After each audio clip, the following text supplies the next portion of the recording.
Okay, Leonard Chess would send her to Blackstone Sheraton to service his distributors. If y'all think for 1 second that these new rapper girls ain't doing that, okay, you be delusional.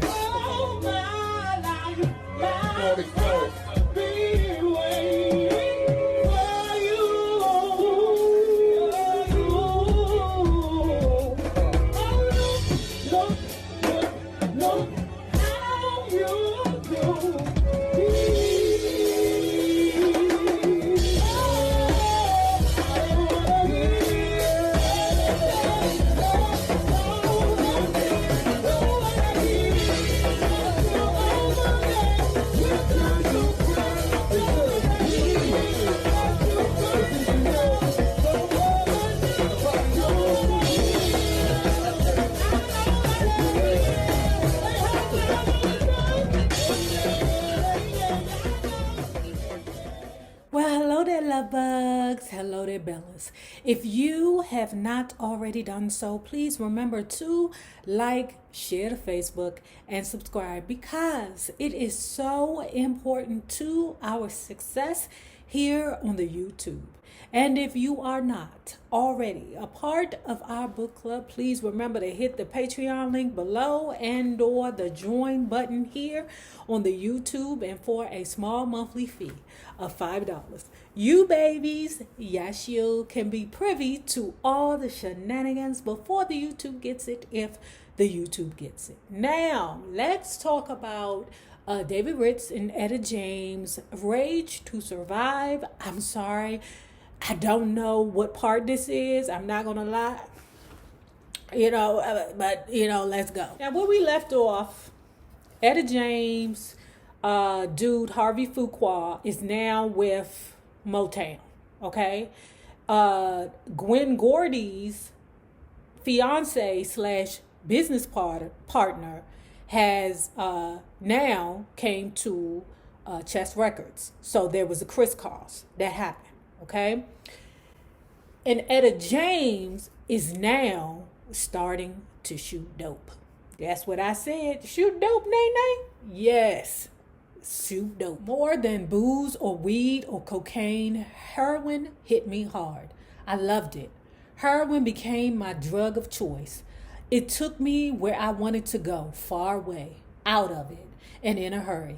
All pain, thought, and confusion melted under its lazy, hazy spell. I grooved on the zapped out sensation. I liked the nod, the hot rush of the dope speeding through my system. If I felt vulnerable and anxious when I was straight, I felt unapproachable and mellow when I was high. I am not a doper, I understand how serious it can be when you take them damn Percocets, because a lot of people get hooked on drugs or heroin because of the fact they went to the doctor, had some kind of surgery, okay? The doctor gave them Percocets or Oxycontin or something like that. They like the feeling, they get addicted to the feeling, and as soon as the doctor don't give them no more Percocets, they start going out there to the streets to buy Percocets, right? Then somebody introduces them to heroin. It costs a whole lot less, okay? So I see how people can easily get turned out on that dope, okay? But that ain't my job. That ain't for me. Okay, I don't fuck with that. Like I told y'all, I will do an edible. Okay, I got problems sleeping at night sometimes. Okay, these hot flashes be knocking your girl out. But in the reality, I don't do that dope shit. I was living in that place where junkies love to live, the never land of unreality, the place of spaced out cool. I got hooked real quick. First time I messed with heroin was in New Orleans. I snorted some white powder thinking it was cocaine. Now know this, her mother is crazy, but I neglected to tell you guys that from time to time, when Dorothy would come back in a picture when Etta was young, when Etta would be in Dorothy's little room on top of somebody, Wonder Bread factory or record store or something like that, Etta would find Dorothy's cocaine stash. Now, she didn't say she used it because she was like 6 or 7 or something like that. But her mother was also a user, okay? And sometimes what happens when you have mental health concerns that are undiagnosed, people soothe it with illegal substances. Okay, now getting back to Etta. Turned out to be smack. See, in LA, we had Mexican heroin, which was brown. To me, white powder meant coke. But this Louisiana heroin was so strong and I sniffed up so much, I overdosed. My heart started hammering and my head started screaming, and these people had to take me outside and walk me around the French Quarter. Then they helped me upstairs and put cold towels all over my face. No one wanted to call a doctor. I sat there shivering and sweating by myself, while in the next room I heard voices whispering, "That's Etta James in there." The young Etta James was getting quite a reputation for herself. It didn't take long for people to learn about my appetite for drugs. And when I'd hear them speak in distant rooms or backstage, they'd always say, "the young Etta James," as if my tender age made my wild habits more pitiful. Part of me was touched by those voices of concern. I knew people were worried, folks who may have even loved me. At the same time, I liked being compared to Billie Holiday, even if the comparison was based on our common love for dope. I'd heard that when Billie fixed, she kept a cigarette and a tall water glass filled with whiskey by her side. After the first hit, she'd leave the needle in her arm, slug back the booze, draw up more heroin, and shoot again. Oh, that's too much. That is too much. Okay? Now, I don't know what too much is when it came down to the juggy. I don't know, but that sounds like too goddamn much. Soon, I'd get in the same habit of going for a double dose. I liked seeing the needle stuck in the vein between hits. Thought it was cool. In a world where cool meant so much, junk pushed me into the perilous territory of the extra cool. The danger was thrilling. I don't know about that. Another big lure was weight. For the first time in my adult life, I was shedding pounds, and that was making me happy. How could I stay off of heroin when heroin was making me stay off food? I was feeling desirable and sexy. Being slim and blonde and having these hit records out there, well, I was beyond myself. I was also being managed by John Lewis, who was giving me so much street knowledge. I was starting to feel I could handle myself in any situation. John was putting some fat on my head. It was also John who brought home the reality of my addiction. John would show up in Chicago from time to time and move into the Sutherland Hotel. The Sutherland was plenty wild. A girl named Barbara, who worked for Chess, was also living there. Barbara had been named by Life magazine as one of the most beautiful black women in the world and had danced in Vegas, where she had a baby for a white movie star. In reality, Barbara was a prostitute for Leonard Chess. Okay? So the white Jewish man from Poland was pimping Barbara. God damn. The label bit, oh my, could you imagine now how these labels, all these female rappers now, I'm looking at them like, girl, what did you have to do to get on? How many dicks did you have to suck, okay, to make one record? Leonard Chess would send her to Blackstone Sheraton to service his distributors. If y'all think for 1 second that these new rapper girls ain't doing that, okay, you be delusional. Okay. One of those distributors, a rich Jewish guy, fell for Barbara and was dying to marry her. Barbara was a knockout. Well, this one time when John Lewis had gone off for a week, Barbara, Artie, and I got hold of about 150 capsules of heroin. A dealer wanted us to sell. Now, this is another thing. I'm going to leave and then I'm going to come back, okay? Some of you women are delusional about your men being dope boys, okay? No, baby. They're selling to smoke or shoot, because they like, he not a user, he sell drugs, baby. If you don't see no money coming home, your boyfriend or your girlfriend is selling to use. That's part of the deal.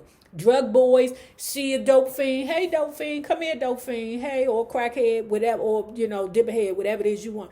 Hey, look, I don't want to be out here going hand to hand, with these niggas out here. How about you do it? You'll do it? Okay. Well, I tell you what. You sell this amount right here is yours. But make sure I get my profit too. I give you this amount of drugs, all right? You can have that amount of drugs, but you make sure that I get my money. Oh, he sells right here, dope boy. He be out there all night. But girl, your rent still ain't paid. So after they then came across this big haul, okay, these dum-dums, okay, you don't get high off of the supply, but they junkies, so they don't know no better, right? So anyway, they sitting there in their underwear, painting their nails, high as booty cool, not even worried about the fact that we got to sell or we got to get this dope dealer back this money, okay? In comes, what's the dude named John Lewis, right? John Lewis walked through the door and say, look at y'all, ooh. Y'all junkies around here. And like most junkies are in denial about their usage. Oh, I can quit anytime. Baby, heroin don't work like that. I ain't never shot dope, sniffed it, or none of that, but I know heroin don't work like that. We got crazy and also sick once the heroin ran out. When John Lewis showed up, he took one look at us and called a physician.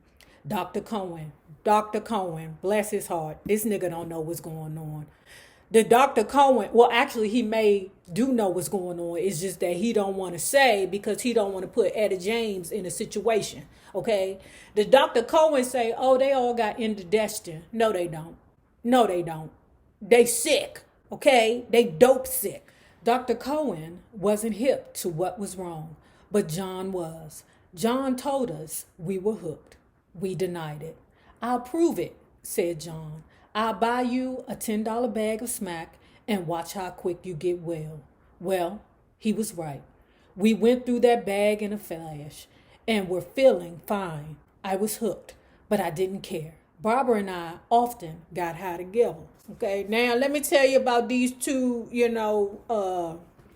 let's say taking a chance to scissor each other. So one day they were sitting there high as booty cool. Barbara got the propensity to want to, suck on a girl from time to time, right? Okay. So Barbara started kissing her on the cheek, mwah, mwah, knock, knock, knock. Luckily, there was a knock at the door. Well, not luckily, but you know what I'm saying. Sometimes timing is everything. I remember that night and believed that were it not for the interruption, Barbara and I would have made love. Now, on the other hand, John Lewis and Etta never made love. He was too smart for that. Once we were on the road with Tommy Chapman as our driver, okay? Tommy, who later became Berry Gordy's chauffeur, who later married Florence Ballard of the Supremes. That's another sad story of the rhythm and blues life. They thought I was sleeping when I heard John say, I'll never sleep with Etta. If I do, she'll lose all respect for me. I look at her like a little sister or daughter. Ain't ever going to touch her. I'd rather manage her than screw her. Sometimes I think about Ray Charles, dark glasses wrapped around his mysterious face. Or Miles turning his back to the audience, turning his back to the world, but blowing that soulful, low-flame jazz. So pretty, the devil himself nods with the groove. Men whose music was open, but whose hearts were hidden. I like that. It was like a way of keeping the world at bay. And while I was letting John Lewis be my surrogate daddy, leading me places, business places, religious places where I'd never been before, I was also getting high as a motherfucker and loving it, or thinking I was loving it. In the early 60s, when I was getting over with a bunch of consecutive hits and headlining for the first time, I wanted to look like a great big yellow hoe. Ooh, been there. Sometimes you just get in the mood to look like a hoe. I wanted to be nasty. Maybe I wanted to be Dorothy, or maybe I wanted to fulfill my image of Dorothy, or defy or infuriate Dorothy. Pleasing her seemed impossible. Although I might be repelled by her behavior, looking back, I can't believe my own aggressive actions didn't mirror my mother's. If Dorothy was bad, I wanted to be super bad. I was going to smoke weed, shoot heroin, snort cocaine. After the gigs, I was going to the after hours joints to hang with the gangsters and pimps. I wasn't going to take care of business because I had people to do that for me. John Lewis and Leonard Chess. At the same time, long months would pass when I'd stay clean. It was during one such period that I joined the Muslims.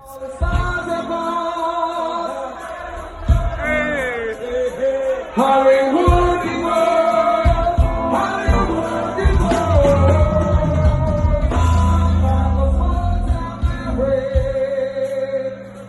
lovely wife and I, baby Carrie. No other stars that come, the sense of us, but it is in Hollywood,